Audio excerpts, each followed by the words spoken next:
हाँ, प्रचार प्रसार। तो प्रचार प्रसार की दृष्टि कभी हमारे मन में नहीं रही।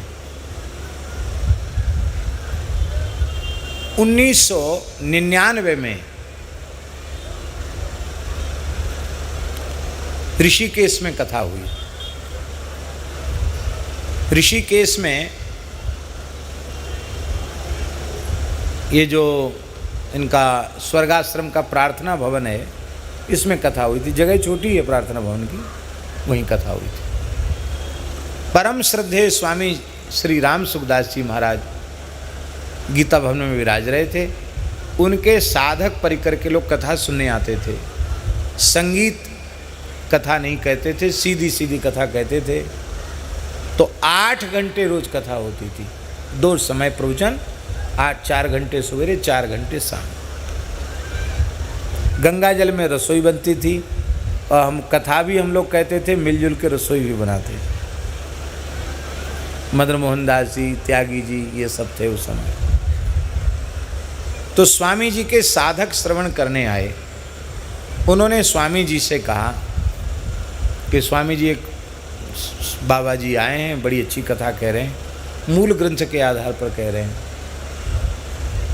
तो उनमें उड़िया संत हैं, उन्होंने एक मशीन में भरी आवाज़ उस स्वामी जी को सुनाई। स्वामी जी बड़े प्रसन्न हुए, बोले उनको मेरे पास लाओ। तो परिकर के लोगों ने कहा कि स्वामी जी आपका स्मरण कर रहे हैं। हमने कहा हम तो स्वामी जी का प्रवचन भी सुनते हैं, वृंदावन में जब हाडा कुटीर में आते तो हम सुनते थे, और लेकिन हम निकट से कभी स्वामी जी के पास गए नहीं गए। अब वो स्वयं कृपा कर रहे हैं तो बहुत अच्छी बात है। तो हमने घोषणा कर दी कि आज शाम की कथा थोड़ी हम देर से कहेंगे, एक महापुरुष के पास जाना है, इसके बाद आएंगे तब कथा कहेंगे। कथा तो चल ही रही थी। तो स्वामी जी 4 बजे जो होता ना 3 नंबर में प्रवचन, उसके लिए स्वामी जी जा रहे थे, हमको एक कक्ष में बिठा दिया। तो स्वामी जी उस समय व्हील चेयर पे नहीं, थोड़े चलते थे, एक सहारा लेके। स्वामी जी आए, हमको तो एक कमरे में बिठा दिया, और स्वामी जी आए तो हम तो एकदम घबरा गए, खड़े हो गए। तो हमको बड़ा संकोच हुआ कि स्वामी जी, अब वो समय के बड़े पक्के थे, तो उसी समय से चल के आए कि हमसे बातचीत भी हो जाए और स्वामी जी सत्संग में भी समय से पहुंच जाए। उनके आसन तैयार थी, आसन पर वो विराजे। मैंने हाथ जोड़कर कहा कि हम ही आपके निवास पर पहुंच जाते, आपने यहाँ तक कष्ट क्यों किया? तो स्वामी जी ने कहा नहीं, मर्यादा है, आप इतनी दूर से चल के आए तो हमें भी कुछ दूर चल के आपके पास जाना चाहिए।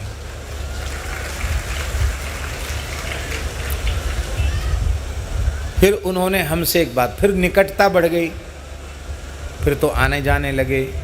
एक बार तो पहुँचे तो हमको जैसे ही उन्होंने देखा, 4 बजे का सत्संग था, उन्होंने देखा तो हम तो ऐसी सामान्य बैठे थे, उनकी नज़र पड़ गई। तो मैं बार बार हाथ जोड़ जबरदस्ती अपने बगल में बिठा लिया और बिठाकर बोले कि बस मंगलाचरण हमने कर दिया, अब कथा तो ये सुनाएंगे। अपने आसन पर ही बिठा लिया स्वामी जी। और हम भी इतने भावुक हो गए कि हमको पता नहीं कहाँ कैसा दिमाग हो गया। हमने गोविंद स्वामी जी का चरित्र सुनाया, ठाकुर जी की लीला। बहुत स्वामी जी गदगद हो गए, बहुत वात्सल्य था उनका। तो स्वामी जी ने सबसे पहले कहा कि देखो, इस समय सत्संग का बहुत अभाव हो गया है, अभाव होता चला जा रहा है। तो हम लोगों का एक ही लक्ष्य है। बोले सेठ जी कहते थे, सेठ जी माने सेठ श्री जयदयाल गोयनका जी, सेठ जी कहते थे कि सत्संग की बातों का ज़्यादा से ज़्यादा प्रचार होना चाहिए। तो मेरी इच्छा है कि आप जो बोलते हैं उसको, उसका टेप होना चाहिए। इस सब से उसके पहले कभी टेप नहीं होता था। स्वामी जी ने आज्ञा दी कि आप जो बोलते हैं उसको मशीन में टेप होना चाहिए। तो हमने कहा महाराज जी तो सब ये सब हम लोग तो साधु साई काम है, ये सब हम जानते नहीं, टेप वेप करना जानते नहीं। तो स्वामी जी ने 2 साधक भेजे टेप करने के लिए, और पहले पहले टेप करना स्वामी जी की आज्ञा से शुरू हुआ।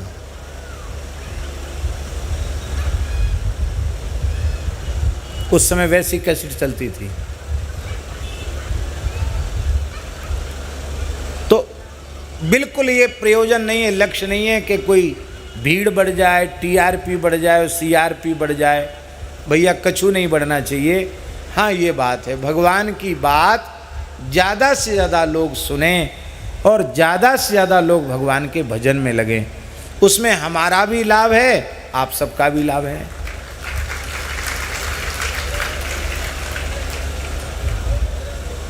ऐसी ही एक बात भारतवर्ष के और महापुरुष ने कही। वो कही श्री स्वामी विष्णु आश्रम जी महाराज। ये विष्णु आश्रम जी महाराज सुखतीर्थ में विराजते, बड़े उच्चकोट के महापुरुष थे, चलते फिरते भागवत के स्वरूप थे। आपने भी दर्शन किया होगा। श्री स्वामी विष्णु आश्रम जी बड़े दिव्य महापुरुष थे भारतवर्ष के। उन्होंने एक बात कही, उन्होंने कहा कि देखो, समय और परिश्रम आपका उतना ही खर्च हो जाता है। समय भी खर्च होता है, 7 दिन कहो, 5 दिन कहो, 10 दिन कहो, समय तो खर्च हुआ, श्रम भी लगा, शक्ति भी लगी, और कम लोगों को लाभ हुआ। तो घाटा है कि नहीं घाटा? बोले घाटा है। इसलिए इतना तो जरूर ध्यान रखा करो कि ऐसी जगह हो जहाँ अच्छी संख्या में लोग बैठकर सुन सकें। और बोले ये हम बिल्कुल नहीं कहते भीड़ पर ध्यान नहीं देना, प्रेमियों पर ध्यान देना। सब्जी मंडी में स्वामी विष्णु आश्रम जी महाराज ने कहा, सब्जी मंडी में बहुत भीड़ होती है।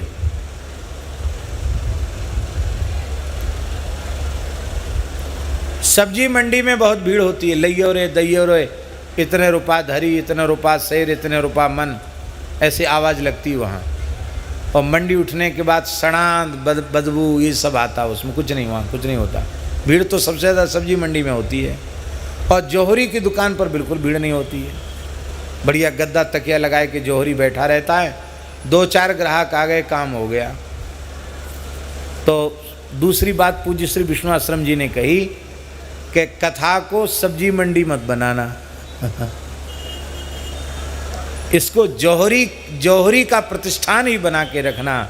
इसमें सत्संग के हीरे मोती प्रकट हों और वैष्णव ग्राहक जिज्ञासु यही गुणी जन हैं।